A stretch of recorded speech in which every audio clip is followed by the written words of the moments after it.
നമസ്കാരം. എല്ലാ പ്രേക്ഷകർക്കും മിഡ് ഈസ്റ്റ് അവറിലേക്ക് സ്വാഗതം. ഒമാനിലെ സൊഹാറിൽ ഡ്രോൺ ആക്രമണത്തിൽ 2 ഇന്ത്യക്കാർ മരിച്ചു. അൽ അവാഹി ഇൻഡസ്ട്രിയൽ ഏരിയയിൽ ലേബർ ക്യാമ്പിനടുത്താണ് ഡ്രോൺ തകർന്നു വീണത്. 11 തൊഴിലാളികൾക്കാണ് പരിക്കേറ്റത്. ഇതിൽ 10 പേരും ഇന്ത്യക്കാരാണെന്നും 5 പേർ ചികിത്സയിൽ തുടരുകയാണെന്നും വിദേശകാര്യ മന്ത്രാലയം അറിയിച്ചു. വിവരങ്ങളുമായി അലി കൂട്ടായി ചേരുന്നുണ്ട്. അലി, ഒമാനിൽ ഈ കഴിഞ്ഞ ദിവസങ്ങളിലൊക്കെ ആക്രമണം ഉണ്ടായെങ്കിൽ പോലും വലിയ പ്രശ്നങ്ങളോ നാശനഷ്ടങ്ങളോ ജീവഹാനിയോ ഒന്നും റിപ്പോർട്ട് ചെയ്തിരുന്നില്ല. പക്ഷേ ഇന്നിപ്പോൾ 2 പേർ മരിച്ചു എന്ന് നമ്മൾ മനസ്സിലാക്കുന്നു. എന്താണ് നിലവിൽ അവിടുത്തെ സ്ഥിതി? തീർച്ചയായും ഒന്നിടവിട്ട ദിവസങ്ങളിൽ ഒമാനിൽ ഡ്രോൺ ആക്രമണം നടക്കുകയാണ്. എങ്കിൽ തന്നെയും ഇത് ഡ്രോൺ എവിടെ നിന്നാണ് വന്നതെന്നോ ഇതിന്റെ ഉറവിട ഉത്ഭവത്തെക്കുറിച്ചോ ഒമാൻ അധികൃതർ ഒന്നും തന്നെ വെളിപ്പെടുത്തിയിട്ടില്ല. ഇന്ന് രാവിലെയാണ് ഒമാനിലെ സൊഹാറിൽ ഈ ലേബർ ക്യാമ്പിന്റെ സമീപം ഡ്രോൺ ആക്രമണം ഉണ്ടായത്. അതായത് അൽ ഓഹിൽ എന്ന് പറയുന്ന തൊഴിലാളികൾ താമസിക്കുന്ന ലേബർ ക്യാമ്പിന്റെ മുകളിലാണ് ഡ്രോൺ തകർന്നു വീണത്. ഇതിലാണ് 2 ഇന്ത്യൻ തൊഴിലാളികൾ സംഭവ സ്ഥലത്ത് തന്നെ വെച്ച് മരിക്കുന്നത്. 11 തൊഴിലാളികൾക്കാണ് പരിക്കേറ്റതെന്നാണ് വിദേശകാര്യ മന്ത്രാലയം പറയുന്നത്. ഇതിൽ 10 പേരും ഇന്ത്യക്കാരാണെന്നും 5 പേർ ചികിത്സയിൽ തുടരുകയാണെന്നും വിദേശകാര്യ മന്ത്രാലയം അറിയിക്കുന്നുണ്ട്. 5 പേരെ പ്രാഥമിക ചികിത്സയ്ക്ക് ശേഷം ആശുപത്രി വിട്ടതായും അറിയിക്കുന്നുണ്ട്. ചികിത്സയിലുള്ള 5 പേരിൽ ഒരാളുടെ നില ഗുരുതരമാണെന്നും ഇപ്പോൾ റിപ്പോർട്ടുകൾ വരുന്നുണ്ട്. 2 ഡ്രോണുകളാണ് ആക്രമണം നടത്തിയത്. ഇതിലൊരു ഡ്രോൺ തുറസായ സ്ഥലത്ത് വീണതിനാൽ വലിയ ആളപായമോ മറ്റ് നാശനഷ്ടങ്ങളോ ഒന്നും റിപ്പോർട്ട് ചെയ്തിട്ടില്ല. പക്ഷേ ഒരു ഡ്രോൺ തൊഴിലാളികൾ താമസിക്കുന്ന ലേബർ ക്യാമ്പിന്റെ മുകളിലേക്ക് വീഴുകയും വലിയ രീതിയിലുള്ള ഒരു പൊട്ടിത്തെറിയുണ്ടാകുകയും ഈ ഒരു ഇതിന്റെ ആഘാതത്തിലാണ് 2 തൊഴിലാളികൾ സംഭവ സ്ഥലത്ത് മരിക്കുന്നത്. പക്ഷേ ഇവർ ഏത് സംസ്ഥാനത്തെ ആളുകളാണെന്നതിനെ സംബന്ധിച്ച കൂടുതൽ വിവരങ്ങൾ വിദേശകാര്യ മന്ത്രാലയം പുറത്തുവിട്ടില്ല. ഒമാൻ അധികൃതരും ഇത് സ്ഥിരീകരിച്ചിട്ടില്ല. എന്തുതന്നെയായാലും ഇന്ന് രാവിലെയാണ് സൊഹാറിൽ ദാരുണമായ സംഭവം നടന്നത്. 2 പേരാണ് ഈ ഡ്രോൺ ആക്രമണത്തിൽ മരിക്കുന്നത്. ഇതിനു മുമ്പും ഒമാനിൽ ഇന്ത്യക്കാരുടെ മരണം സ്ഥിരീകരിച്ചിട്ടുണ്ട്. അത് കപ്പൽ ആക്രമണത്തിലായിരുന്നു, എണ്ണ ടാങ്കർ ആക്രമണത്തിലായിരുന്നു. ഒരു ഇന്ത്യൻ പൗരൻ മരിക്കുകയും 2 ഇന്ത്യൻ പൗരന്മാരെ കാണാതാവുകയും ചെയ്തിരുന്നു. ഈ 2 ഇന്ത്യൻ പൗരന്മാരുടെ മരണം പിന്നീട് വിദേശകാര്യ മന്ത്രാലയം സ്ഥിരീകരിക്കുകയും ചെയ്തിട്ടുണ്ട്. എന്തുതന്നെയായാലും ഒന്നിടവിട്ട ദിവസങ്ങളിൽ ഒമാനിൽ ഡ്രോൺ ആക്രമണം തുടരുകയാണ്. പക്ഷേ ഇത് ഇറാനിലുള്ള ആക്രമണമാണോ എന്ന കാര്യത്തിൽ ഒമാൻ അധികൃതർ സ്ഥിരീകരിച്ചിട്ടില്ല. എന്തുതന്നെയായാലും ദാരുണമായ സംഭവം നടന്നത് ഇന്ന് രാവിലെയായിരുന്നു സൊഹാറിൽ. ശരി, ഒമാനിൽ ആശങ്കയുണ്ടാക്കുന്ന വാർത്തയാണ്. സൊഹാറിൽ ഡ്രോൺ ആക്രമണത്തിൽ 2 ഇന്ത്യക്കാർ മരിച്ചു എന്നുള്ളതാണ്. അൽ അവാഹി ഇൻഡസ്ട്രിയൽ ഏരിയയിലെ ലേബർ ക്യാമ്പിനടുത്താണ് ഡ്രോൺ തകർന്നു വീണത്. 11 തൊഴിലാളികൾക്കാണ് പരിക്കേറ്റത്. ഇതിൽ 10 പേരും ഇന്ത്യക്കാരാണെന്നും 5 പേർ ചികിത്സയിൽ തുടരുകയാണെന്നും വിദേശകാര്യ മന്ത്രാലയം അറിയിച്ചു. അലി കൂട്ടായാണ് വാർത്തയുടെ വിവരങ്ങൾ നൽകിയത്. ഇന്ത്യയിലേക്ക് 2 LPG ടാങ്കറുകൾ കടത്തിവിട്ട് ഇറാൻ. 2 ടാങ്കറുകളും ഹോർമുസ് കടലിടുക്ക് കടന്നതായി റിപ്പോർട്ട്. ഇന്ത്യൻ നാവികസേനയുടെ സുരക്ഷാ അകമ്പടിയിലാണ് യാത്ര. വിവരങ്ങളുമായി MCA നാസർ ചേരുന്നുണ്ട്. നാസർ, നേരത്തെ തന്നെ നരേന്ദ്രമോദി ഇറാൻ പ്രസിഡന്റ് മസൂദ് പെസഷ്കിയാനുമായി ചർച്ച നടത്തിയിരുന്നു. ആ ചർച്ചയിൽ ഹോർമുസ് കടലിടുക്ക് വഴിയുള്ള ഗതാഗതം സ്മൂത്താക്കണമെന്നുള്ള ചർച്ചകൾ അന്ന് നടന്നിരുന്നു. ഇന്ന് ഉൾപ്പെടെ വിദേശകാര്യമന്ത്രി ജയശങ്കർ അബ്ബാസ് അറാഗ്ചിയുമായി നടത്തിയ ചർച്ചയിലും സമാനമായ കാര്യങ്ങളാണ് ഉയർത്തിയത്. അപ്പോൾ ഈ ഒരു ചർച്ചയുടെ അടിസ്ഥാനത്തിൽ തന്നെ ആയിരിക്കും കൂടുതൽ കപ്പലുകൾ ഇന്ത്യയിലേക്ക് എത്തുന്നത്?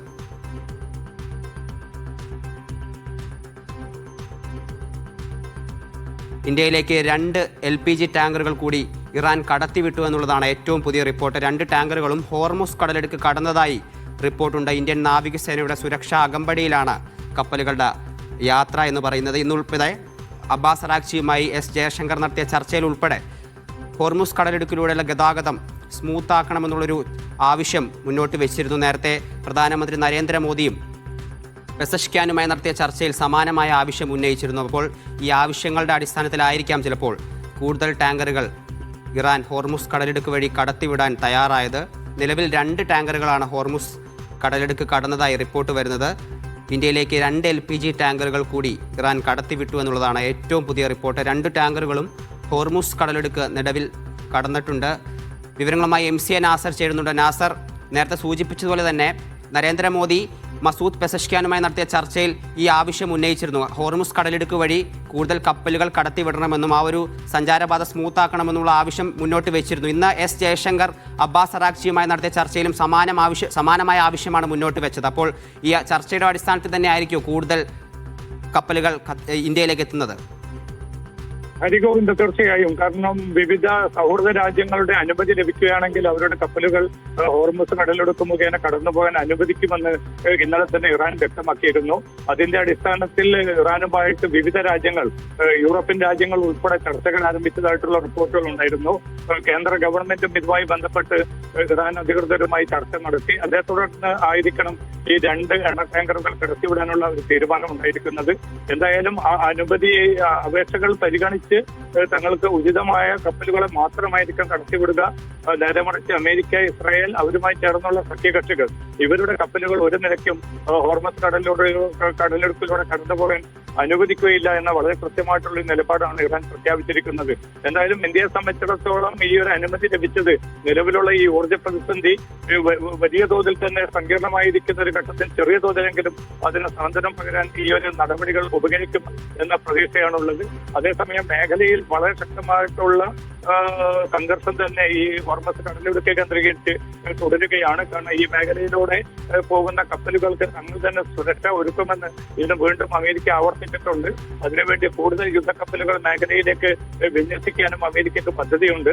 പക്ഷെ അത്തരമൊരു ഏതൊരു നീക്കം നടക്കുകയാണെങ്കിലും അത് ആപൽക്കരമായിട്ടുള്ള ഒരു പ്രത്യാഘാതങ്ങളിലായിരിക്കും കലാശിക്കുക എന്നൊരു മുന്നറിയിപ്പ് കൂടിയാണ് ഇറാൻ നൽകിയിരിക്കുന്നത്. അതുകൊണ്ട് തന്നെ ഹോർമസ് കടലിടുക്കിലൂടെയുള്ള ഇത്തരം നീക്കങ്ങൾ അമേരിക്കയുടെയും ഇസ്രായേലിന്റെയും ഭാഗത്തു നിന്നുള്ള ഒരു നീക്കവും അനുവദിക്കുകയില്ല എന്ന് കൂടി വ്യക്തമാക്കിയിട്ടുണ്ട്. പക്ഷേ ഈ നിലവിലുള്ള സാഹചര്യത്തിൽ കൂടുതൽ കപ്പലുകൾ അതിലൂടെ കടന്നു പോകണമെങ്കിൽ വലിയ തോതിലുള്ള സൈനിക സന്നാഹം ആവശ്യമാണെന്നും അതിനുള്ള ഒരുക്കങ്ങളിലാണ് തങ്ങൾ ഏർപ്പെട്ടിരിക്കുന്നതെന്നുമാണ് പ്രതിരോധ സെക്രട്ടറി ഇന്ന് വൈകിട്ട് വ്യക്തമാക്കിയിരിക്കുന്നത്. എന്തായാലും പക്ഷേ അമേരിക്കയുടെ അത്തരം നീക്കങ്ങൾ കൂടുതൽ സംഘർഷം കൂടുതൽ സങ്കീർണമാക്കുന്ന ഒരു സാഹചര്യമായിരിക്കും രൂപപ്പെടുന്നത്. ഹരിഗോവിന്ദ്, MC, അതോടൊപ്പം നമ്മൾ ഇസ്രായേൽ ഇറാൻ സംഘർഷത്തെക്കുറിച്ച് പറയുമ്പോൾ ഈ അമേരിക്കയുടെയും ഇസ്രായേലിന്റെയും രൂക്ഷമായ ആക്രമണം ഇറാനിൽ തുടരുമ്പോഴും ഇന്ന് മസൂദ് പെസഷ്കിയാൻ പരസ്യമായി തെരുവിലേക്ക് ഇറങ്ങുകയാണ്. ധൈര്യത്തോടുകൂടി തെരുവിലിറങ്ങുന്നു, റാലി നടത്തുന്നു. അപ്പോൾ ഈ ഒരു റാലിയിലൂടെ അല്ലെങ്കിൽ ഈ പരസ്യമായി തെരുവിലേക്ക് ഇറങ്ങുന്നതിലൂടെ എന്തായിരിക്കും ഇറാൻ മുന്നോട്ട് വെക്കുന്ന ഒരു സന്ദേശം? ഇറാൻ ശക്തമായിട്ടുള്ള പ്രത്യേകിച്ച് പ്രസിഡന്റ് മസൂദ് പെസഷ്കിയാൻ, അതോടൊപ്പം തന്നെ ലാലി രാജൻ ഉൾപ്പെടെയുള്ള അലി ലാറിജാനി ഉൾപ്പെടെയുള്ള നേതാക്കളൊക്കെയും ഇത് അമേരിക്കയെ സംബന്ധിച്ചിടത്തോളം കൂടുതൽ ശക്തമായിട്ടുള്ള നടപടികൾ വ്യക്തികളെ കേന്ദ്രീകരിച്ചുകൊണ്ട് നടത്താൻ അവരെ പ്രേരിപ്പിക്കുമെന്ന കാര്യം ഉറപ്പാണ്. ഇപ്പൊ കൂടുതൽ സംഘർഷങ്ങളിലേക്കും അതോടൊപ്പം തന്നെ കൂടുതൽ വ്യക്തികളെ കൊലപ്പെടുത്തുക എന്ന ലക്ഷ്യത്തിലേക്കും തങ്ങൾക്ക് നീങ്ങാൻ നിർബന്ധിതമാകുമെന്നാണ് അമേരിക്കൻ ഉദ്യോഗസ്ഥരെ ഉദ്ധരിച്ചുകൊണ്ട് വിവിധ അമേരിക്കൻ മാധ്യമങ്ങൾ റിപ്പോർട്ട് ചെയ്യുന്നത്. അതോടൊപ്പം തന്നെ നിലവിലുള്ള ഇറാന്റെ പരമോന്നത ആത്മീയ നേതാവിനെ കണ്ടെത്തുന്നവർക്ക് വലിയ തുക പാരിതോഷികം പ്രഖ്യാപിക്കാനുള്ള ഒരു നീക്കവും അമേരിക്ക നടത്തുന്നതായിട്ട് റിപ്പോർട്ടുകൾ വ്യക്തമാക്കുന്നുണ്ട്. എന്തായാലും കൂടുതൽ സംഘർഷം, കാരണം അമേരിക്ക ലക്ഷ്യമിട്ടതുപോലെ തന്നെ ഉള്ള കൂടുതൽ ശക്തമായിട്ടുള്ള നടപടികൾ, അത് സൈനികവും രാഷ്ട്രീയവുമായിട്ടുള്ള നീക്കങ്ങൾ തുടരുമെന്ന ഒരു മുന്നറിയിപ്പാണ് US പ്രതിരോധ സെക്രട്ടറി ഇന്ന് നൽകിയിരിക്കുന്നത്. MC, മറ്റൊരു കാര്യം കൂടി, ഇന്ന് അമേരിക്കയുടെ 6 സൈനികർ ഇറാഖിൽ വിമാനം തകർന്ന് കൊല്ലപ്പെട്ടിട്ടുണ്ട്. അപ്പോൾ ആ ആക്രമണം ഇറാന്റെ ഭാഗത്തു നിന്നാണ് ഉണ്ടായത് എന്ന് പല മാധ്യമങ്ങളും റിപ്പോർട്ട് ചെയ്യുന്നുണ്ട്. അക്കാര്യത്തിൽ എന്തെങ്കിലും ഒരു സ്ഥിരീകരണം നിലവിൽ വരുന്നുണ്ടോ? ഹരിഗോവിന്ദ്, ഇത് ഇറാനും അതോടൊപ്പം തന്നെ ഇറാഖിലെ ഇറാൻ അനുകൂല മിലീഷ്യ വിഭാഗവും അംഗീകരിച്ചിട്ടുണ്ട്. തങ്ങളാണ് ഈ ആക്രമണം നടത്തിയിരിക്കുന്നത്. അത് വളരെ ശക്തമായിട്ടുള്ള ആയുധങ്ങൾ ഉപയോഗിച്ചാണ് അമേരിക്കയുടെ ഈ ഒരു ഇന്ധനം നിറയ്ക്കുന്ന ഒരു വിമാനം തകർക്കാൻ സാധിച്ചിരിക്കുന്നത്. 6 പേർ കൊല്ലപ്പെട്ടതായി ഇന്നലെ തന്നെ ഇരു രാജ്യങ്ങളും, ഇറാഖും അതോടൊപ്പം തന്നെ ഇറാനും വ്യക്തമാക്കിയിരുന്നു. പക്ഷെ ഇന്ന് അല്പം മുമ്പാണ് ഇപ്പോൾ അമേരിക്ക 6 പേർ കൊല്ലപ്പെട്ടതായിട്ടുള്ള വൈമാനികർ കൊല്ലപ്പെട്ടതായിട്ടുള്ള വാർത്ത സ്ഥിരീകരിക്കുന്നത്. എന്തായാലും വളരെ സംഘർഷം കൂടുതൽ വിപുലപ്പെടുത്തുന്ന രീതിയിലേക്ക്, കാരണം അമേരിക്കയെ സംബന്ധിച്ചിടത്തോളം അവരുടെ ഏറ്റവും പ്രധാനപ്പെട്ട ഒരു വിമാനം തകർന്നു വീണിരിക്കുന്നു. അതിൽ 6 പൈലറ്റുമാർ വൈമാനികർ കൊല്ലപ്പെട്ടിരിക്കുന്നു. ഈ സാഹചര്യത്തെ തങ്ങൾ വളരെ ശക്തമായി തന്നെ ഇതിനെ മറുപടി ചോദിക്കുമെന്ന പ്രതികരണമാണ് പെന്റഗൺ നൽകിയിരിക്കുന്നത്. ഹരിഗോവിന്ദ്, MC, മറ്റൊരു പ്രധാനപ്പെട്ട അപ്ഡേറ്റിൽ കൂടി നമുക്ക് വിശദാംശം അറിയേണ്ടതുണ്ട്. ഈ ഇസ്രായേലിന്റെയും US-ന്റെ ആക്രമണത്തിൽ ഇറാന്റെ പരമോന്നത നേതാവ് മുജ്തബ ഖാംനെയ്ക്ക് പരിക്കേറ്റു എന്നുള്ള അവകാശവാദമൊക്കെ അവർ ഉന്നയിക്കുന്നുണ്ട്. ഇത് വെറും അവകാശവാദം മാത്രമാണോ, അതെയോ അക്കാര്യത്തിൽ എന്തെങ്കിലും ഒരു വിശദീകരണം നിലവിൽ ഇറാന്റെ ഭാഗത്തുനിന്ന് വരുന്നുണ്ടോ? അധികവും അതുമായി ബന്ധപ്പെട്ട് ഇറാൻ തങ്ങളുടെ പുതിയ പരമോന്നത ആത്മീയ നേതാവ് എല്ലാ അർത്ഥത്തിലും സുരക്ഷിതനാണ്, അദ്ദേഹത്തിന് യാതൊരു പ്രശ്നവുമില്ല, അദ്ദേഹത്തിന് ഒരു നിലക്കുള്ള പരിക്കേറ്റിട്ടില്ല എന്നാണ് ഇറാൻ ഉദ്യോഗസ്ഥർ തിരിച്ചുകൊണ്ട് ഇറാൻ മാധ്യമങ്ങൾ റിപ്പോർട്ട് ചെയ്യുന്നത്.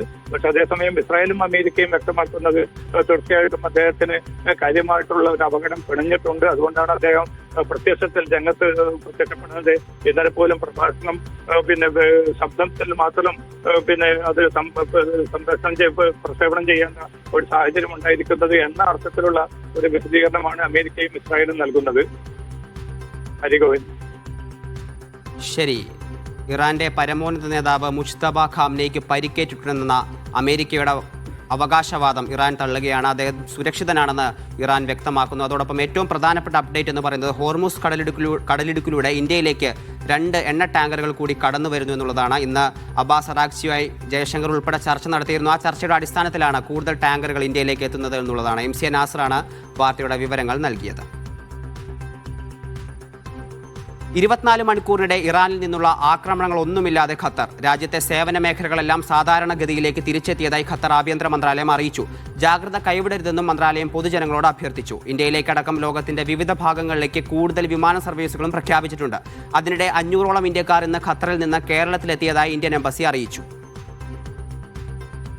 വിവരങ്ങളുമായി അബ്ബാസ് അഹമ്മദ് ചേരുന്നുണ്ട്. അബ്ബാസ്, ഇന്നലെ ഉൾപ്പെടെ രാത്രിയിലൊക്കെ ഖത്തറിൽ ആക്രമണം ഉണ്ടായിരുന്നു. പക്ഷേ ഇന്ന് ആദ്യമായി ഇപ്പോൾ ഖത്തറിൽ ആക്രമണങ്ങളൊന്നും റിപ്പോർട്ട് ചെയ്യുന്നില്ല. വലിയ ആശ്വാസമാണല്ലേ?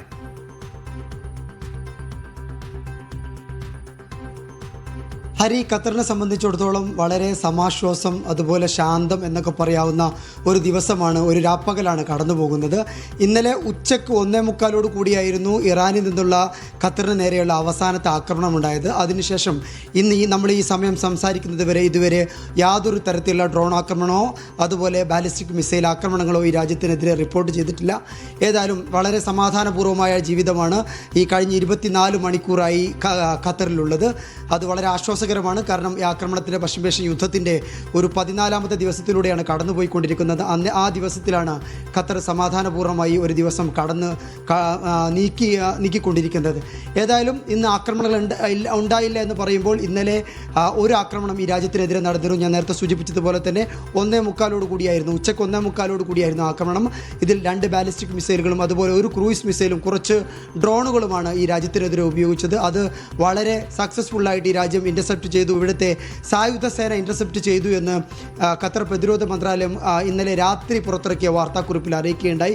അതിനു മുമ്പുള്ള ദിവസം അഥവാ മിനിഞ്ഞാന്ന് 3 ആക്രമണങ്ങളാണ് ഉണ്ടായത്. ഇങ്ങനെ ആക്രമണത്തിൻ്റെ തോത് കുറഞ്ഞു വരികയും ഇന്ന് കഴിഞ്ഞ 24 മണിക്കൂറിനിടെ ഒരു ആക്രമണം പോലും റിപ്പോർട്ട് ചെയ്യാത്ത സാഹചര്യം ഉണ്ടാവുകയും ചെയ്യുന്നു. ഇതോടൊപ്പം ഖത്തർ ആഭ്യന്തര മന്ത്രാലയം വ്യക്തമാക്കുന്നത് രാജ്യത്തെ സേവന മേഖലകളെല്ലാം പതിവായി അഥവാ സാധാരണഗതിയിലേക്ക് മടങ്ങുന്നു എന്നുള്ളതാണ്. ഖത്തറിനെ സംബന്ധിച്ചിടത്തോളം വളരെ ആശ്വാസകരമായ ഒരു ദിവസമാണ് കടന്നു പോകുന്നത്. ഹരി, ഇതോടുകൂടെ തന്നെ നമ്മൾ പറയേണ്ടത് ഇവിടെ കുടുങ്ങിയ പാസഞ്ചേഴ്സിനെ, ഇന്ത്യക്കാരടക്കമുള്ള യാത്രക്കാർ ലോകത്തിൻ്റെ വിവിധ ഭാഗങ്ങളിലേക്ക് സഞ്ചാരം ആരംഭിച്ചിട്ടുണ്ട്. ഇപ്പോൾ ഖത്തർ എയർവേസിൻ്റെ ഇന്നു മുതൽ 17-ാം തീയതി വരെയുള്ള ഷെഡ്യൂളുകൾ ഖത്തർ എയർവേസ് പ്രഖ്യാപിച്ചിട്ടുണ്ട്. ഇവിടുത്തെ ഖത്തറി വ്യോമപാത ഈ ആക്രമണത്തിന് ശേഷം ഇതുവരെ അടഞ്ഞു കിടക്കുകയാണ്. ഇപ്പോഴും അങ്ങനെ തന്നെയാണ്. വളരെ ഭാഗികമായ രീതിയിൽ മാത്രമാണ് വ്യോമപാത തുറന്നിട്ടുള്ളത്. ലിമിറ്റഡ് സർവീസ് മാത്രമാണ് ഖത്തർ എയർവേസ് നടത്തുന്നത്. ഇന്ന് കൊച്ചിയിലേക്ക് വിമാനമുണ്ടായിരുന്നു. ഇന്ത്യൻ എംബസിയുടെ ആഭിമുഖ്യത്തിൽ ഇവിടുന്ന് 500ഓളം പേരെയാണ് ഇന്ന് കേരളത്തിലേക്ക് എത്തിച്ചത്. ഇത് കഴിഞ്ഞ 3 ദിവസങ്ങളിലായി ഏകദേശം 3400ഓളം ഇന്ത്യക്കാർ ഖത്തറിൽ നിന്ന് ഇന്ത്യയിലെത്തി. ഏതായാലും ഇവിടെ കുടുങ്ങിയ യാത്രക്കാരെയും അതുപോലെ തന്നെ ഹ്രസ്വകാല വിസയിൽ ഇവിടെ താമസിക്കുന്നവരെയുമാണ് നിലവിൽ ഖത്തറിൽ നിന്ന് ഇന്ത്യയിലേക്ക് പോയിക്കൊണ്ടിരിക്കുന്നത്. ഏതായാലും വളരെ ആശ്വാസത്തിൻ്റെ ഒരു ദിവസം. ഇന്ത്യക്കാരടക്കം ഇവിടെ നിന്ന് മടങ്ങുന്നു. അതുപോലെ ഖത്തറിനെ സംബന്ധിച്ച് വളരെ സാധാരണഗതിയിലുള്ള ജീവിതം തുടർന്നുകൊണ്ടിരിക്കുന്നു. ഇന്ന് ആക്രമണം ഉണ്ടായില്ല എന്ന് പറയുമ്പോൾ കഴിഞ്ഞ ദിവസത്തിലേക്കാൾ കൂടുതൽ ആശ്വാസം ഉണ്ടാകുന്നതിനോട് കൂടെ തന്നെ ജനജീവിതം വളരെ സാധാരണഗതിയിലേക്ക് വരുന്നു. അതുപോലെ തന്നെ അവശ്യ സർവീസുകൾ, അതുപോലെ അവശ്യ വസ്തുക്കൾ എന്നിവയുടെ ലഭ്യത പരമാവധി ഇവിടുത്തെ ഭരണകൂടം ഉറപ്പാക്കുന്നു. ഹരി, ശരി. ഖത്തറിനെ സംബന്ധിച്ചിടത്തോളം ഇന്നൊരു ആശ്വാസ ദിവസമാണ്. 24 മണിക്കൂറിനിടെ ഇറാനിൽ നിന്നുള്ള ആക്രമണങ്ങളൊന്നും ഇന്ന് ഖത്തറിൽ റിപ്പോർട്ട് ചെയ്തിട്ടില്ല. രാജ്യത്തെ സേവന മേഖലകളെല്ലാം സാധാരണഗതിയിലേക്ക് തിരിച്ചെത്തിയതായി ഖത്തർ ആഭ്യന്തര മന്ത്രാലയം അറിയിച്ചു. അതിനു പുറമെ ജാഗ്രത കൈവിടരുതെന്നും മന്ത്രാലയങ്ങൾ പൊതുജനങ്ങളോട് അഭ്യർത്ഥിക്കുന്നുണ്ട്. ഇന്ത്യയിലേക്കടക്കം ലോകത്തിന്റെ വിവിധ ഭാഗങ്ങളിലേക്ക് കൂടുതൽ വിമാന സർവീസുകളും പ്രഖ്യാപിച്ചിട്ടുണ്ട്. അബ്ബാസാണ് വാർത്തയുടെ വിശദാംശങ്ങൾ നൽകിയത്. UAE-യിൽ ഇറാൻ ആക്രമണത്തിൽ 10 പേർക്ക് കൂടി പരിക്കേറ്റു. ഇതോടെ പരിക്കേറ്റവരുടെ എണ്ണം 141. ദുബായ് സെൻട്രൽ മേഖലയിലെ കെട്ടിടത്തിൽ ഡ്രോൺ അവശിഷ്ടം പതിച്ച് നാശനഷ്ടമുണ്ടായി. വിവരങ്ങളുമായി ഷിനോജ് ഷംസുദ്ദീൻ ചേരുന്നുണ്ട്. ഷിനോജ്, ഇന്ന് എന്തൊക്കെ ആക്രമണങ്ങളാണ് UAE-യിൽ റിപ്പോർട്ട് ചെയ്തിട്ടുണ്ട്? എത്ര പേർക്കാണ് ഇന്ന് ആക്രമണത്തിൽ പരിക്കേറ്റിട്ടുള്ളത്? ഇന്ന് പ്രതിരോധ മന്ത്രാലയം പുറത്തുവിട്ട കണക്കനുസരിച്ച് 10 പേർക്ക് കൂടിയാണ് പരിക്കേറ്റിട്ടുള്ളത്. മൊത്തം പരിക്കേറ്റവരുടെ എണ്ണം ഇതോടെ 141. പക്ഷേ ഇന്ന് ജീവപായമൊന്നും റിപ്പോർട്ട് ചെയ്തിട്ടില്ല.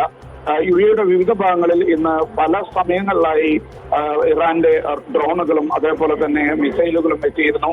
ഇന്ന് 7 മിസൈലുകളും 27 ഡ്രോണുകളും UAE-ക്ക് നേരെ ആക്രമണം നടത്തിയെന്നാണ് പ്രതിരോധ മന്ത്രാലയം സ്ഥിരീകരിക്കുന്നത്. പല സമയങ്ങളിലായി ജാഗ്രതാ നിർദ്ദേശം വന്നിരുന്നു. ദുബൈയിലും അതേപോലെ തന്നെ അബുദാബിയിലുമാണ് ഏറ്റവും കൂടുതൽ ആക്രമണങ്ങൾ ഉണ്ടായത്. മറ്റൊന്ന് വിമാന സർവീസുമായി ബന്ധപ്പെട്ട ഒരു അപ്ഡേറ്റ് ആണ്.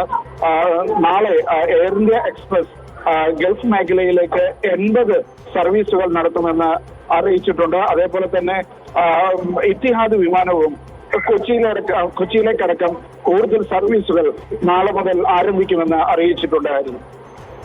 ഷിനോജ്, അതിനോടൊപ്പം UAE-നെ സംബന്ധിച്ച് UAE-യിലേക്കുള്ള ആക്രമണങ്ങൾ തുടർന്നുകൊണ്ടേയിരിക്കുകയാണ്. കുറേ ദിവസങ്ങളായി UAE-യിൽ ആക്രമണം തുടരുകയാണ്. അപ്പോൾ നിലവിൽ ഈ ഗൾഫ് രാജ്യങ്ങളുടെ നിലപാട് എന്താണ്? നിലവിൽ എന്തെങ്കിലും ചർച്ചയ്ക്കുള്ള സാധ്യതകൾ കാണുന്നുണ്ടോ?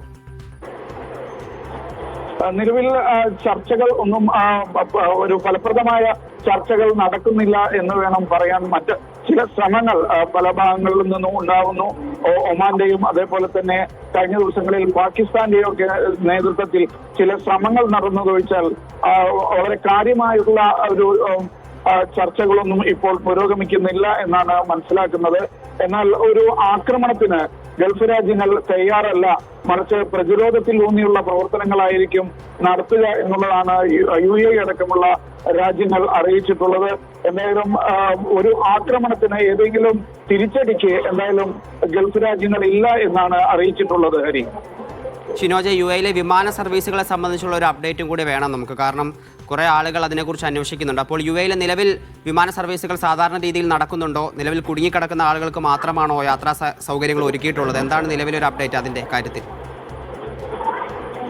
ഹരി, വിമാന സർവീസുകൾ UAE-യുടെ വിമാനത്താവളങ്ങളിൽ നിന്ന് ഇന്ന് ഏകദേശം 45% ശേഷിയിൽ പുനരാരംഭിച്ചു എന്നാണ് വിമാന കമ്പനികൾ അതേപോലെ തന്നെ വിമാന അതോറിറ്റികളും ഒക്കെ അറിയിച്ചിട്ടുള്ളത്.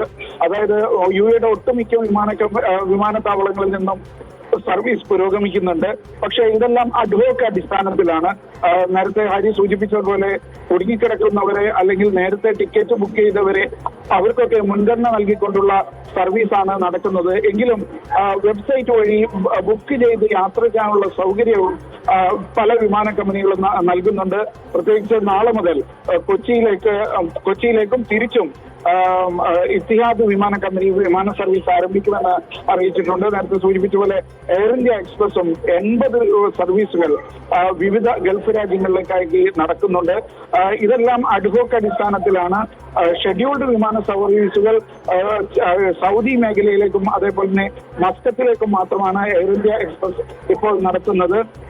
മറ്റ് വ്യോമപാതകളിലേക്കെല്ലാം അനുമതി കിട്ടുന്നതിനനുസരിച്ചുള്ള സർവീസ് മാത്രമാണ് നടക്കുന്നത്. ഹരി, ശരി, UAE-യിൽ ഇറാൻ ആക്രമണത്തിൽ ഇന്ന് 10 പേർ കൂടി പരിക്കേറ്റിട്ടുണ്ട് എന്നുള്ളതാണ്. ഇതോടെ പരിക്കേറ്റവരുടെ എണ്ണം ആകെ 141. ദുബായ് സെൻട്രൽ മേഖലയിലെ കെട്ടിടത്തിൽ ഡ്രോൺ അവശിഷ്ടം പതിച്ച് ഇന്ന് നാശനഷ്ടം ഉണ്ടായിട്ടുണ്ട്. അതോടൊപ്പം ദുബായിലെ വിമാനത്താവളങ്ങളിൽ നിന്ന് സർവീസ് 45% പുനരാരംഭിച്ചിട്ടുണ്ടെന്നാണ് ഷിനോജ് നൽകുന്ന വിവരങ്ങൾ. പശ്ചിമേഷ്യൻ സംഘർഷത്തെ തുടർന്ന് ഖത്തറിൽ കുടുങ്ങിയ യാത്രക്കാർക്ക് ആശ്വാസവുമായി ഖത്തർ ഭരണകൂടം. യാത്രക്കാരുടെ താൽക്കാലിക ഹോട്ടൽ താമസം മാർച്ച് 14 വരെ ഖത്തർ ടൂറിസം നീട്ടി നൽകി. നാട്ടിലേക്ക് യാത്ര പോകാനുള്ള ഒരുക്കങ്ങൾക്കായാണ് സമയം ദീർഘിപ്പിച്ചത്. സഹായം ആവശ്യമുള്ളവർക്ക് ഹോട്ട്ലൈൻ നമ്പറായ 106 വഴി ബന്ധപ്പെടാമെന്ന് അധികൃതർ അറിയിച്ചു. US-ഇറാൻ യുദ്ധം തുടങ്ങിയ ശേഷം ഖത്തർ എയർവേസ് ഖത്തറിലെത്തിച്ചത് 300ഓളം ടൺ അവശ്യവസ്തുക്കൾ. രാജ്യത്തെ അടിയന്തര ആവശ്യങ്ങൾ നേരിടാനാണ് ചരക്കുകൾ വിമാന കമ്പനി എത്തിച്ചത്. രാജ്യത്തെ വിപണിയിൽ ചരക്കുകളുടെ ലഭ്യത ഉറപ്പാക്കുക, വിതരണ ശൃംഖല നിലനിർത്തുക എന്നിവ ലക്ഷ്യമിട്ടാണ് ലോകത്തിന്റെ വിവിധ ഭാഗങ്ങളിൽ നിന്ന് 300ഓളം ടൺ അവശ്യ വസ്തുക്കൾ ഖത്തർ എയർവേസ് എത്തിച്ചത്. ഭക്ഷണ വസ്തുക്കൾക്ക് പുറമെ മെഡിക്കൽ ഉപകരണങ്ങളും മറ്റു അവശ്യ വസ്തുക്കളും ഇവയിൽ ഉൾപ്പെടുന്നു. ആഫ്രിക്ക, ഓസ്ട്രേലിയ, ഏഷ്യ, യൂറോപ്പ് വിപണികളിൽ നിന്നാണ് ചരക്കുകൾ എത്തിച്ചത്. ഖത്തർ വ്യോമയാന അതോറിറ്റിയുടെ പ്രത്യേക അനുമതി പ്രകാരമായിരുന്നു ഖത്തർ എയർവേസിന്റെ ചരക്കു വിമാനങ്ങളുടെ യാത്ര. സാഹചര്യങ്ങൾ നിരീക്ഷിച്ചു വരികയാണെന്നും രാജ്യത്തെ പൗരന്മാരുടെയും താമസക്കാരുടെയും അടിയന്തര ആവശ്യങ്ങൾ നിവർത്തിക്കാൻ പ്രതിജ്ഞാബദ്ധമാണെന്നും വിമാന കമ്പനി അറിയിച്ചു. Media 1 Doha. ദുബായ് എമിറേറ്റിലെ നിയമലംഘനങ്ങൾ, പിഴകൾ, ഭരണപരമായ നടപടികൾ എന്നിവയെക്കുറിച്ച് പുതിയ നിയമം പുറപ്പെടുവിച്ച് ദുബായ് ഭരണാധികാരി Muhammad bin Rashid Al Maktoum. ഭരണപരമായ ലംഘനങ്ങൾ, പിഴകൾ, ദുബായിലെ നിയമലംഘനങ്ങൾക്ക് ചുമത്തുന്ന നടപടികൾ എന്നിവയെക്കുറിച്ച് സർക്കാർ സ്ഥാപനങ്ങൾക്ക് വ്യക്തമായ നിയമചട്ടക്കൂട് സ്ഥാപിക്കുകയാണ് നിയമം ലക്ഷ്യമിടുന്നത്. നിയമപ്രകാരം ഒരു ഗവൺമെന്റ് സ്ഥാപനത്തിന് നിയമലംഘകനുമേൽ വിവിധ നടപടികൾ ചുമത്താനാകും. പിഴ ചുമത്തുന്നതിന് മുമ്പോ ശേഷമോ തെറ്റ് തിരുത്താനുള്ള മുന്നറിയിപ്പ് നൽകുകയാണ് ഒരു നടപടി. ലംഘനം നടത്തുന്ന സ്ഥാപനം 6 മാസം വരെ താൽക്കാലികമായി അടച്ചുപൂട്ടൽ അല്ലെങ്കിൽ സ്ഥിരമായി അടച്ചുപൂട്ടലാണ് മറ്റൊന്ന്. വ്യക്തിക്കോ സ്ഥാപനത്തിനോ നൽകിയ ലൈസൻസുകൾ, പെർമിറ്റുകൾ, അംഗീകാരങ്ങൾ എന്നിവ റദ്ദാക്കൽ അല്ലെങ്കിൽ പരിഷ്കരിക്കലാണ് മൂന്നാമത്തെ നടപടി. ലംഘനവുമായി നേരിട്ട് ബന്ധപ്പെട്ട പദ്ധതികൾ, പ്രവർത്തനങ്ങൾ, ഇടപാടുകൾ എന്നിവ പൂർണ്ണമായോ ഭാഗികമായോ താൽക്കാലികമായോ സ്ഥിരമായോ നിർത്തിവെക്കലാണ് അടുത്ത നടപടി. പുതിയ നിയമവുമായി വൈരുദ്ധ്യമുള്ള മറ്റ് നിയമങ്ങളിലെ വ്യവസ്ഥകൾ അസാധുവാകുമെന്നും ദുബായ് മീഡിയ ഓഫീസ് പുറത്തിറക്കിയ പ്രസ്താവനയിൽ പറഞ്ഞു. Media 1 Dubai.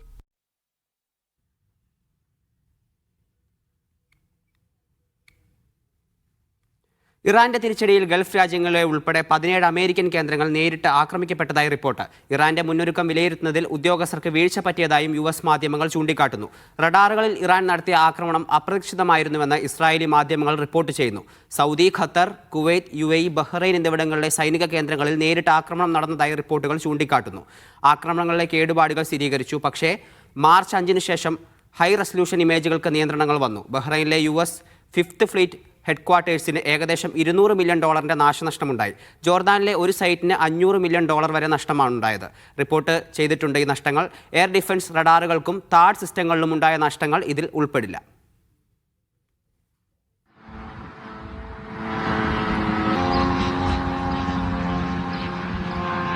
ഇറാന്റെ തിരിച്ചടിയുടെ തീവ്രതയും വ്യാപ്തിയും വൈറ്റ് ഹൌസ് കരുതിയതിനേക്കാൾ കൂടുതൽ ആയിരുന്നുവെന്ന് US ഇസ്രായേലി മാധ്യമങ്ങളാണ് റിപ്പോർട്ട് ചെയ്യുന്നത്. ന്യൂയോർക്ക് ടൈംസ് ഉദ്യോഗസ്ഥരെ നേരിട്ട് കോട്ട് ചെയ്ത് ഇക്കാര്യം സ്ഥിരീകരിക്കുന്നുണ്ട്. US സൈനിക ഉദ്യോഗസ്ഥർ പറഞ്ഞതനുസരിച്ച് ഇറാൻ യുദ്ധത്തിന് വളരെ മുൻകൂട്ടി തയ്യാറെടുത്തിരുന്നു. അതിന്റെ ആക്രമണങ്ങളുടെ തീവ്രത അത് വ്യക്തമാക്കുന്നുവെന്നും റിപ്പോർട്ടിൽ പറയുന്നുണ്ട്. ഡിസംബർ 28-നാണ് US-ഉം ഇസ്രായേലും ഇറാനെതിരെ ബോംബിംഗ് ആരംഭിച്ചത്.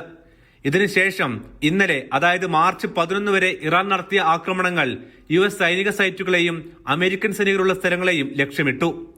US മാധ്യമങ്ങളുടെ റിപ്പോർട്ട് പ്രകാരം 17 US സൈറ്റുകൾ, അതായത് സൈനിക ബേസുകൾ, communication, air defence, infrastructure, diplomatic സൈറ്റുകൾ എന്നിവ ഇറാൻ നേരിട്ട് ആക്രമിച്ചു. ഇതിൽ പലതും ഒന്നിലധികം തവണ ആക്രമിക്കപ്പെട്ടിട്ടുണ്ട്. 25 ഇറാൻ ആക്രമണങ്ങൾ US സൈറ്റുകളോ അമേരിക്കൻ സൈനികർ താമസിക്കുന്ന സ്ഥലങ്ങളോ ലക്ഷ്യമിട്ടു. ഇതിൽ 4 എണ്ണം സൗദി അറേബ്യ, കുവൈറ്റ്, ഇറാഖ് എന്നിവിടങ്ങളിലെ US എംബസികളോ കോൺസുലേറ്റുകളോ ആയിരുന്നു. സൗദിയിലെ Prince Sultan airbase, Iraq US base, ഖത്തറിലെ അൽ ഉദൈദ് എയർബേസ്, UAE-യിലെ അൽ ദഫ്ര എയർബേസ് എന്നിവയിൽ നേരിട്ട് മിസൈലോ ഡ്രോണോ പതിച്ചെന്നും US മാധ്യമങ്ങൾ ചൂണ്ടിക്കാട്ടുന്നു. സാറ്റലൈറ്റ് ഇമേജുകൾ വഴി 12 ആക്രമണങ്ങളിലെ കേടുപാടുകൾ സ്ഥിരീകരിച്ചിട്ടുണ്ട്. പക്ഷേ മാർച്ച് 5-ന് ശേഷം ഹൈ റെസല്യൂഷൻ ഇമേജുകൾക്ക് നിയന്ത്രണം വന്നു. ഇതോടുകൂടി ആക്രമണത്തിന് തോത് നിലവിൽ അറിയാനാകില്ല. ബഹ്റൈനിലെ US 5th ഫ്ലീറ്റ് ഹെഡ്ക്വാർട്ടേഴ്സിന് ഏകദേശം $200 മില്യൺ നാശമാണ് ഉണ്ടായത്. ജോർദാനിലെ ഒരു സൈറ്റിന് $500 മില്യൺ വരെ നഷ്ടവുമാണ് റിപ്പോർട്ട് ചെയ്തത്. എയർ ഡിഫൻസ് റഡാറുകൾക്കും താഡ് സിസ്റ്റങ്ങളിലും ഉണ്ടായ നാശനഷ്ടങ്ങൾ ഇതിൽ ഉൾപ്പെടില്ല. ഇസ്രായേലിൽ മാധ്യമങ്ങൾക്ക് വലിയ തോതിൽ സെൻസർഷിപ്പ് ഏർപ്പെടുത്തിയതും റിപ്പോർട്ടുകൾ കൃത്യമായി പുറത്തുവരുന്നതിന് തടസ്സമാകുന്നുണ്ട്. Aftab Rahman, media 1, Riyadh. Iran യുദ്ധ സാഹചര്യം നേരിടാൻ സൗദിയിൽ 5 ലക്ഷം ട്രക്കുകൾ നിരത്തിലുണ്ടെന്ന ട്രാൻസ്പോർട്ട് അതോറിറ്റി. കയറ്റുമതി, ഇറക്കുമതി മേഖലകളിൽ ബദൽ മാർഗം സൗദിയിൽ ചെങ്കടൽ വഴി സാധ്യമാണ്. ഇത് ഉപയോഗപ്പെടുത്താൻ ട്രക്കുകൾക്ക് ലാൻഡ് ബ്രിഡ്ജ് വഴി സാധിക്കുമെന്നും അതോറിറ്റി വ്യക്തമാക്കി. മേഖലയിലെ പ്രത്യേക സാഹചര്യത്തിൽ ചരക്കു സേവനങ്ങളും വിതരണവും സുഗമമാക്കാൻ സൗദി അറേബ്യ. റോഡ് മാർഗം പ്രവർത്തനം ഉറപ്പാക്കാൻ സൗദിയുടെ ട്രക്ക് വ്യൂഹം പൂർണ്ണസജ്ജമാണെന്ന് പബ്ലിക് ട്രാൻസ്പോർട്ട് അതോറിറ്റി വ്യക്തമാക്കി. തുറമുഖങ്ങൾ, വിമാനത്താവളങ്ങൾ, വ്യവസായ നഗരങ്ങൾ, ലോജിസ്റ്റിക്സ് സോണുകൾ എന്നിവയെ തമ്മിൽ ബന്ധിപ്പിച്ചാണ് പദ്ധതി. വ്യത്യസ്ത ഇനം ചരക്കുകൾ നീക്കം ചെയ്യുന്നതിനായി 5 ലക്ഷത്തിലധികം ട്രക്കുകളാണ് രാജ്യത്ത് അതീവ കാര്യക്ഷമതയോടെ പ്രവർത്തിക്കുന്നത്. രാജ്യത്തിനകത്തും ഗൾഫ് രാജ്യങ്ങളുമായുള്ള പ്രാദേശിക റൂട്ടുകളിലുമായി ലൈസൻസുള്ള 18,500 കമ്പനികൾ ഈ മേഖലയിൽ പ്രവർത്തിക്കുന്നതായും അതോറിറ്റി വിശദീകരിച്ചു. കൃത്യമായ സാങ്കേതിക നടപടിക്രമങ്ങളിലൂടെയാണ് ഇവയെ നിയന്ത്രിക്കുന്നത്. ചരക്ക് സേവനങ്ങളുടെ സ്ഥിരതയും സൗദി ട്രക്കുകളുടെ ലഭ്യതയും രാജ്യത്തെയും മേഖലയിലെയും വിതരണ ശൃംഖലയുടെ വിശ്വാസ്യത വർദ്ധിപ്പിച്ചു. ഗതാഗത ലോജിസ്റ്റിക്സ് സംവിധാനങ്ങളുടെ സംയോജിത പ്രവർത്തനം വഴി രാജ്യത്തെ ചരക്കുകളുടെ നീക്കം തടസ്സമില്ലാതെ തുടരുമെന്നും പബ്ലിക് ട്രാൻസ്പോർട്ട് അതോറിറ്റി ഉറപ്പു നൽകി. നൌഷാദ് ഇരിക്കൂർ, മീഡിയ 1, ദമ്മ. സൗദിയിൽ നിന്ന് യാത്ര ചെയ്യാൻ ആഗ്രഹിക്കുന്നവർ താൽക്കാലിക വിമാന സർവീസുകളെ കൂടി ഉപയോഗപ്പെടുത്താൻ സിവിൽ ഏവിയേഷൻ അതോറിറ്റി നിർദ്ദേശം നൽകി. വിമാന സർവീസുകൾ നിർത്തലാക്കിയ ഭാഗങ്ങളിൽ നിന്നുള്ളവരും സർവീസുകൾ വെട്ടിച്ചുരുക്കിയ വിമാനത്താവളങ്ങളിൽ നിന്നുള്ളവരും ബദൽ സർവീസുകളെ പരമാവധി പ്രയോജനപ്പെടുത്തണമെന്നാണ് നിർദ്ദേശം. കിഴക്കൻ പ്രവിശ്യയിൽ നിന്നുൾപ്പെടെയുള്ള സർവീസുകളാണ് നിലവിൽ റദ്ദാക്കിയിട്ടുള്ളത്. മേഖലയിലെ നിലവിലെ സാഹചര്യത്തിലാണ് ഏവിയേഷൻ അതോറിറ്റി വിമാനയാത്രക്കാർക്ക് പ്രത്യേക നിർദ്ദേശം പുറപ്പെടുവിച്ചത്. യാത്രക്കാർ തങ്ങളുടെ വിമാനങ്ങളുടെ പുതുക്കിയ സമയക്രമം കൃത്യമായി പരിശോധിക്കണം. സർവീസുകൾ റദ്ദാക്കിയ മേഖലയിൽ നിന്നുള്ളവർ ബദൽ സംവിധാനങ്ങളെയും താൽക്കാലിക സർവീസുകളെയും ആശ്രയിക്കണമെന്നും സൗദി സിവിൽ ഏവിയേഷൻ അതോറിറ്റി നിർദ്ദേശിച്ചു. വിമാന സർവീസുകൾ സാധാരണ നിലയിലേക്ക് എത്തിക്കുന്നതിനും യാത്രക്കാരുടെ സുരക്ഷ ഉറപ്പാക്കുന്നതിനുമുള്ള നടപടികളുടെ ഭാഗമാണ് മുന്നറിയിപ്പ്.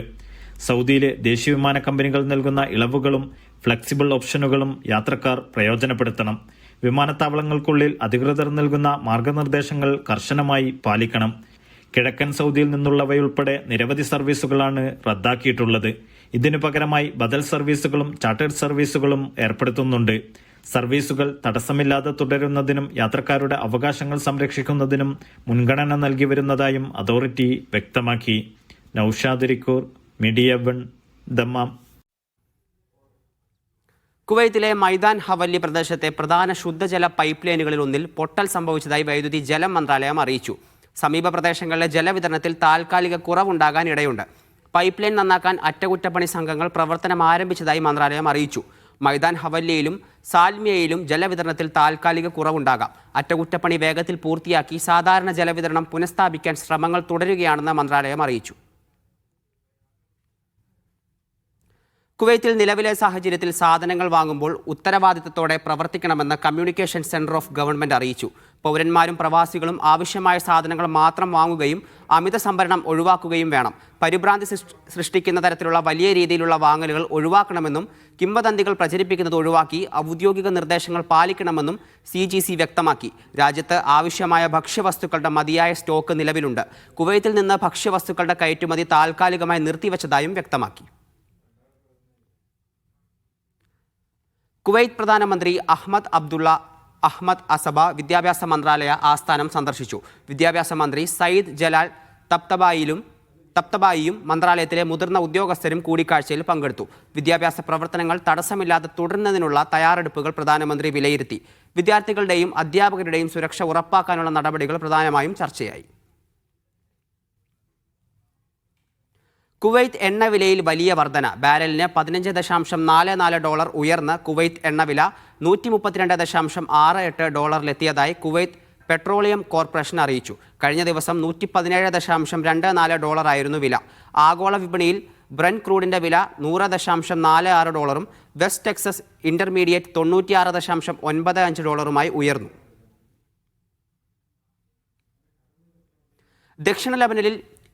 ദക്ഷിണ ലെബനനിൽ ഇസ്രായേൽ നടത്തിയ ആക്രമണങ്ങളെ കുവൈത്ത് ശക്തമായി അപലപിച്ചു. ആക്രമണങ്ങൾ അന്താരാഷ്ട്ര നിയമങ്ങളുടെയും മാനുഷിക നിയമങ്ങളുടെയും വ്യക്തമായ ലംഘനമാണെന്ന് വിദേശകാര്യ മന്ത്രാലയം പ്രസ്താവനയിൽ അറിയിച്ചു. ഐക്യരാഷ്ട്രസഭ സുരക്ഷാ കൗൺസിൽ പ്രമേയം 1701 ലംഘിച്ചുകൊണ്ടാണ് ആക്രമണം നടന്നത്. ലബനനെതിരെയുള്ള ആക്രമണങ്ങൾ തടയാൻ അന്താരാഷ്ട്ര സമൂഹം ഇടപെടണം. ലബനന്റെ പരമാധികാരവും പ്രാദേശിക സമഗ്രതയും സംരക്ഷിക്കുന്നതിന് കുവൈത്ത് പിന്തുണ തുടരുമെന്നും പ്രസ്താവനയിൽ പറഞ്ഞു. നിലവിലെ യുദ്ധ സാഹചര്യങ്ങൾ മൂലം ആശങ്കയും മാനസിക സമ്മർദ്ദവും അനുഭവിക്കുന്നവർക്ക് സഹായമായി KIG കനിവ് കൗൺസിലിംഗ് സെന്റർ സൗജന്യ ഓൺലൈൻ കൗൺസിലിംഗ് സേവനം ആരംഭിക്കുന്നു. യുദ്ധവാർത്തകളെ തുടർന്ന് ഭയം, ഉത്കണ്ഠ, ഉറക്കമില്ലായ്മ തുടങ്ങിയ മാനസിക പ്രയാസങ്ങൾ നേരിടുന്നവർക്ക് വിദഗ്ധ കൗൺസിലർമാരുടെ സഹായം ലഭ്യമാകും. പൂർണ്ണമായ രഹസ്യാത്മകത ഉറപ്പാക്കി ഓൺലൈൻ പ്ലാറ്റ്ഫോമുകൾ വഴിയാണ് കൗൺസിലിംഗ് നൽകുന്നത്. സേവനം പ്രയോജനപ്പെടുത്താൻ ആഗ്രഹിക്കുന്നവർ ബന്ധപ്പെട്ട ഭാരവാഹികളുമായി ബന്ധപ്പെടണമെന്ന് സംഘാടകർ അറിയിച്ചു. മക്ക മദീന നഗരങ്ങളെ ബന്ധിപ്പിക്കുന്ന ഹറമൈൻ റെയിൽവേയിലേക്ക് 20 ട്രെയിനുകൾ കൂടി എത്തുന്നു. സ്പെയിനിൽ നിന്ന് 20 പുതിയ അത്യാധുനിക ട്രെയിനുകൾ വാങ്ങാൻ ഹറമൈൻ റെയിൽവേ ഒപ്പുവെച്ചു. നിലവിൽ 35 ട്രെയിനുകളാണ് ഹറമൈനുള്ളത്. തിരക്കേറുന്ന സാഹചര്യം പരിഗണിച്ചാണ് ഹറമൈൻ റെയിൽവേയുടെ നീക്കം. സ്പെയിനിലെ ടാൽഗോ കമ്പനിയിൽ നിന്ന് പുതിയ 20 ട്രെയിനുകൾ വാങ്ങുന്നതിനുള്ള കരാറിൽ ഒപ്പിട്ടതായി സൗദി അറേബ്യ റെയിൽവേസ് അറിയിച്ചു. നിലവിൽ 35 ട്രെയിനുകളാണ് സർവീസിനുള്ളത്. മക്കയ്ക്കും മദീനയ്ക്കുമിടയിലുള്ള യാത്രാസമയം വെറും 2 മണിക്കൂറായി കുറയ്ക്കുന്നതിനാൽ തീർത്ഥാടകരുടെ പ്രിയപ്പെട്ട യാത്രാമാർഗമാണ് ട്രെയിൻ.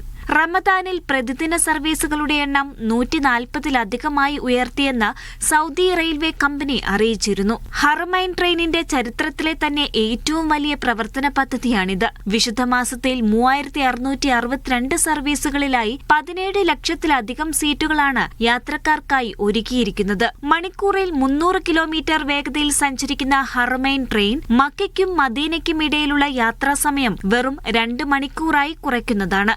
Media 1 Mecca. റമദാനിലെ അവസാനത്തെ വെള്ളിയാഴ്ച ജുമുഅയിൽ പങ്കെടുക്കാൻ ഹറമുകളിൽ ലക്ഷക്കണക്കിന് വിശ്വാസികൾ ഒഴുകിയെത്തി. രാവിലെ മുതൽ തന്നെ ഹറമിലേക്ക് വിശ്വാസികളുടെ ഒഴുക്ക് ആരംഭിച്ചിരുന്നു. രാത്രി നമസ്കാരങ്ങളിലും പ്രാർത്ഥനയിലും പങ്കെടുത്ത ശേഷമായിരിക്കും വിശ്വാസികളിൽ മിക്കവരും ഹറമിനോട് വിട പറയുക. ഗൾഫ് മേഖലയിലെ സമാധാനത്തിനായും ഹറമുകളിൽ പ്രാർത്ഥന നടത്തി. അവസാന വെള്ളിയാഴ്ച ഹറമുകളിൽ പങ്കെടുക്കാൻ വ്യാഴാഴ്ച രാത്രി മുതൽ തന്നെ ഹറമുകളിലേക്കുള്ള വിശ്വാസികളുടെ ഒഴുക്ക് ആരംഭിച്ചിരുന്നു. രാവിലെ പതിവിലും നേരത്തെ ഹറം പള്ളിയുടെ അകവും മേൽക്കൂരയും നിറഞ്ഞു. പ്രാർത്ഥനയ്ക്കെത്തിയവരുടെ നീണ്ട നിര ഹറം മുറ്റങ്ങളും കവിഞ്ഞ് റോഡുകളിലേക്ക് എത്തിയിരുന്നു. മക്കയിലെ മസ്ജിദുൽ ഹറാമിൽ ഷെയ്ഖ് ഫസൽ ബിൻ ജമീൽ ഗസാവി നേതൃത്വം നൽകി. وكما أن رمضان سيرحل عنا وينقضي فإن كل امرئ منا سيمضي وأجله سينتهي فالأعمار محدودة والأنفاس معدودة قال بعض الحكماء كيف يفرح بالدنيا من يومه يهدم شهره. മദീനയിൽ പ്രവാചകന്റെ പള്ളിയിൽ വൻ തിരക്കാണ് ഇന്ന് അനുഭവപ്പെട്ടത്. ഷെയ്ഖ് അഹമ്മദ് അൽ ഹുദൈഫിയായിരുന്നു ജുമുവാക്കും ഖുതുബയ്ക്കും നേതൃത്വം നൽകിയത്. عن النبي صلى الله عليه وسلم قال من قام ليلة القدر إيمانا واحتسابا غفر له ما تقدم من ذنبه ومن صام رمضان إيمانا واحتسابا غفر له ما تقدم من ذنبه. റമദാനിൽ ആർജിച്ച വിശുദ്ധ ജീവിതത്തിൽ മുറുകെ പിടിക്കണമെന്ന് അദ്ദേഹം വിശ്വാസികളെ ഉണർത്തി. മേഖലയിലെ സമാധാനത്തിനായും ഹറം ഇമാമുമാർ പ്രാർത്ഥിച്ചു. Sabith Salim, media 1 Mecca. ഖനന നിക്ഷേപത്തിന് ഏറ്റവും ആകർഷകമായ ലോകത്തിലെ മുൻനിര രാജ്യങ്ങളുടെ പട്ടികയിൽ ആദ്യ 10 ഇടം പിടിച്ച് സൗദി അറേബ്യ. നേട്ടം കൈവരിക്കുന്ന ഒരേയൊരു ഏഷ്യൻ രാജ്യമാണ് സൗദി. മേഖലയിൽ നടപ്പാക്കിയ പദ്ധതികളുടെയും പ്രവർത്തനങ്ങളുടെയും ഫലമായാണ് നേട്ടം. ഖനന നിക്ഷേപ ആകർഷണ സൂചികയിൽ 10ാം സ്ഥാനത്തേക്ക് ഉയർന്നിരിക്കുകയാണ് സൗദി. കഴിഞ്ഞ വർഷത്തെ ഖനന കമ്പനികളുടെ സർവേ അടിസ്ഥാനമാക്കിയാണ് വിലയിരുത്തൽ. 2013 സൗദി പട്ടികയിൽ 104ാം സ്ഥാനത്തായിരുന്നു. 2014 ഇത് 23ാം സ്ഥാനമായി ഉയർന്നു. 2015 10ാം സ്ഥാനമെന്ന ചരിത്ര നേട്ടവും നേടി. ഏഷ്യയിൽ നിന്ന് പട്ടികയിൽ ഇടം നേടിയ ഏകരാജ്യം സൗദിയാണ്. മേഖലയുടെ പുരോഗതിക്കായി നിരവധി പദ്ധതികളും പ്രവർത്തനങ്ങളും പുരോഗമിക്കുന്നുണ്ട്. ഇതിന്റെ ഫലമായി കൂടിയാണ് ഈ നേട്ടം. ഖനന മേഖലയുമായി ബന്ധപ്പെട്ട നിയമങ്ങളും ചട്ടങ്ങളും വ്യക്തവും നിക്ഷേപ സൗഹൃദവുമാക്കിയിരുന്നു. സർക്കാരിന്റെ നയപരമായ പിന്തുണയും പദ്ധതികളും പുരോഗമിക്കുന്നുണ്ട്. എളുപ്പത്തിലുള്ള ലൈസൻസ് നടപടികൾ, ശക്തമായ അടിസ്ഥാന സൗകര്യങ്ങൾ, ധാതു ലഭ്യത തുടങ്ങിയവയാണ് രാജ്യത്തെ ചരിത്ര നേട്ടത്തിലെത്താൻ സഹായിച്ച മറ്റു ഘടകങ്ങൾ. Vishal Cherpulassery, media 1 Riyadh. UAEയിൽ 48 മണിക്കൂർ മെഗാ വിലക്കുറവ് പ്രഖ്യാപിച്ച് പ്രമുഖ റീറ്റെയിൽ ഹൈപ്പർ മാർക്കറ്റ് ചെയിനായ Mark and Save 48 hours hot deals എന്ന പേരിലാണ് ശനി ഞായർ ദിവസങ്ങളിൽ ഓഫർ പ്രഖ്യാപിച്ചിരിക്കുന്നത്. ഉപഭോക്താക്കൾക്ക് മികച്ച വിലക്കുറവിൽ സാധനങ്ങൾ ലഭ്യമാക്കുക എന്ന ലക്ഷ്യത്തോടെയാണ് മാർക്ക് ആൻഡ് സേവ് എന്ന ബ്രാൻഡ് ആരംഭിക്കുന്നത്. ഏത് സാഹചര്യത്തിലും UAE ഗവൺമെന്റിനോട് ചേർന്ന് നിന്ന് പ്രവർത്തിക്കുമെന്നും പെരുന്നാളിനോടനുബന്ധിച്ച് ജനങ്ങൾക്ക് മികച്ച ഗുണമേന്മയുള്ള ഉൽപ്പന്നങ്ങൾ ഏറ്റവും കുറഞ്ഞ വിലയിൽ വാങ്ങാനുള്ള അവസരമാണ് ഒരുക്കുന്നതെന്നും മാനേജ്മെന്റ് അറിയിച്ചു. വിലക്കുറവിൽ സാധനങ്ങൾ കൊടുക്കുക എന്നുള്ള ഉദ്ദേശത്തോടെയാണ് മാർക്ക് ആൻഡ് സേവ് 3 വർഷം മുമ്പ് സ്റ്റാർട്ട് ചെയ്തത്. ഇന്നത് 23 സ്റ്റോറിൽ എത്തി നിൽക്കുന്നത് ജനങ്ങളത് ഏറ്റെടുത്തുകൊണ്ടാണ്. ഏത് സാഹചര്യത്തിലായാലും UAE ഗവൺമെന്റ് കൂടെ നിന്നുകൊണ്ട് തന്നെ ഞങ്ങൾ ജനങ്ങൾക്ക് കൊടുത്ത അത് വാക്ക് പാലിക്കും. കഴിഞ്ഞ ദിവസം പോലും UAE ഗവൺമെന്റിന്റെ ചെക്കിംഗ് ഇവിടെ ഉണ്ടായിരുന്നു. അതിൽ ഞങ്ങൾ പ്രൈസ് കൂട്ടാത്തതിൻ്റെ പേരിൽ അഭിനന്ദിച്ചിട്ടാണ് ഗവൺമെൻറ് ഉദ്യോഗസ്ഥർ ഇവിടുന്ന് പോകുന്നത്. ഓൾറെഡി വിലക്കുറവാണ്, അതിന് പുറമെയാണ് 48 hours hot deal. Mark and സേവിന്റെ Ajman industrial area 1 Jaraf Al Talla ഷോറൂമുകളിലാണ് 48 മണിക്കൂർ ഹോട്ട് ഡീൽസ് നടക്കുന്നത്. ഇതിനു പുറമെ UAയിലെ മാർക്ക് ആൻഡ് സേവിന്റെ ഷോറൂമുകളിൽ അടുത്ത തിങ്കളാഴ്ച മുതൽ ഞായറാഴ്ച വരെ ഗ്രാൻഡ് ഈദ് ഷോപ്പിംഗ് ഡീൽസ് എന്ന പേരിൽ ഒരാഴ്ച നീളുന്ന പ്രത്യേക ഓഫറുകളും പ്രഖ്യാപിച്ചിട്ടുണ്ട്. പെരുന്നാൾ ദിനം വരെ ലൈഫ് സ്റ്റൈൽ വിഭാഗത്തിൽ ഹാഫ് പേ ബാക്ക് ഓഫറും നിലനിൽക്കുന്നുണ്ട്. Media 1 Ajman. ഒമാനിൽ റമദാൻ മാസത്തിൽ ആദം സൺസ് സംഘടിപ്പിക്കാറുള്ള ഖുർആൻ പാരായണ മത്സരത്തിലെ വിജയികളെ പ്രഖ്യാപിച്ചു. മത്സരത്തിന്റെ 22ാം പതിപ്പാണ് മസ്കത്തിലെ മജാൻ യൂണിവേഴ്സിറ്റി കോളേജിൽ നടന്നത്. പരിപാടിയിൽ Oman മതകാര്യമന്ത്രി Muhammad bin Sayyid Al മഅമരി മുഖ്യാതിഥിയായി.